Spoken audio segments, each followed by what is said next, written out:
अरे बाळा, शाळेत निघालीस? बरं, तुला एक सांगायचं. हे बघ त्रिशा, शाळा सुटल्यावर तुला कोणी बोलेल की मी तुझ्या आईची मैत्रीण आहे, वडिलांचा मित्र आहे, त्यांनीच मला तुला घ्यायला पाठवले.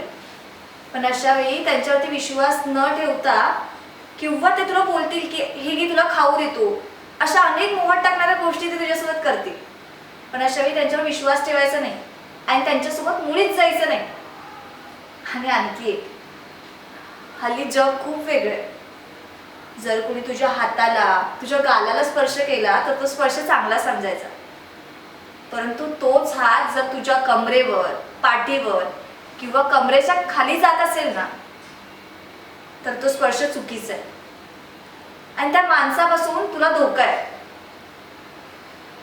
अशा वेळी शिवरायांचे प्रताप डोळ्यासमोर आणून त्या नराधमाच्या डोळ्यात आपल्या हाताची दोन्ही बोटे घालायची आणि त्याच्या अशा ठिकाणी लाथ मारायची की तो जागच्या जागीच पडला पाहिजे.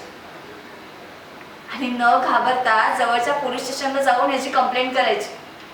आणि आणखी एक, आपल्या आईवडिलांनाही सांगायचं, पण हो, घाबरायचं अजिबात नाही.